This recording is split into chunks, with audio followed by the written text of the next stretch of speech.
Well, now that we know what the PlayStation 5 system looks like, the conversation has shifted very quickly from the system itself to how much is the system going to cost us this holiday? Because as of now, the only thing we know about releasing is that it's going to happen sometime this year towards the end. As they say, the holiday, I'm still thinking mid to early November is where I'd place my money on that one. But that is the big question people are wondering is how much is the all digital one going to be? And then how much is the regular PlayStation 5 model going to be that has the disc drive attached to it? Well, naturally, when we see retail listings pop up, and if it's even a more reputable, I guess, online retailer, people look at it and immediately jump to the speculation around the price that is listed. What happened was over the weekend, Wario64 posted that PlayAsia had listed a PlayStation 5 SKU specifically for the regular model, one with a disc drive, and a listing, and it put it at $700, $699.99. And that, of course, immediately sent people scrambling, wondering if that is the actual price for the PlayStation 5. Did PlayAsia just leak the pricing?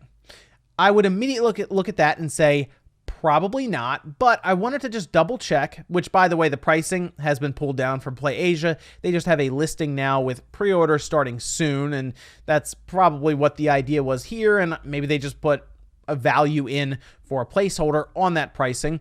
But I wanted to just double check. So I know some people who have access to wholesalers, specifically in the US, and they have access to larger wholesalers that deal with Sony, Microsoft, and Nintendo. And I just wanted to double check and say, hey, have you guys heard anything about placeholder pricings or just pricings in general? And they have not. In fact, the only thing they have is just still one SKU. They didn't have the all digital one added. It just says like PS5 temp, and there's nothing when it comes to release date. It's just 2020 year. So that hasn't even been updated for them, and they deal with like I said, the larger wholesaler that you would use to get these things from Sony and Microsoft and even Nintendo. Now, of course, Target, Walmart, they would talk directly to Sony, so you never know with them, I guess, right? I mean, Walmart Canada, they're always around, so you never know there. But I would look at PlayAsia's listing and say that was probably an accident. It got pulled down, and I wouldn't pay too much attention to that $700 price tag. You know what's really interesting, though, is they still have up the DualSense controllers pricing, and I do believe it's still a guess, but $80. And I thought about that, and I said, well, the regular PlayStation 4 controller is still supposed to MSRP. I say supposed to because you walk into a lot of places and it's like $50, or you find it on sale for $45. It's supposed to be $65. And the jump from the PS4 controller to the DualSense with the technology they're putting in that DualSense, I mean, it's a pretty good leap. Like, the regular PS4 controller looks seriously inferior compared to the DualSense.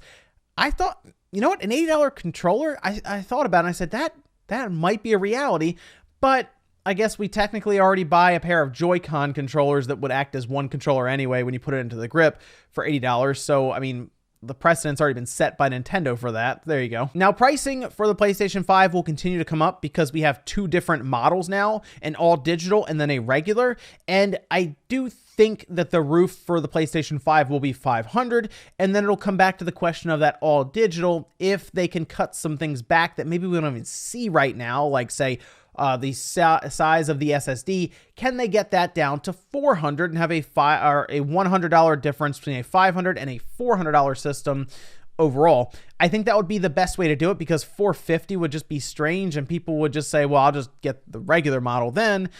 But maybe that's what Sony wants, is to try to push you towards that more expensive model anyway.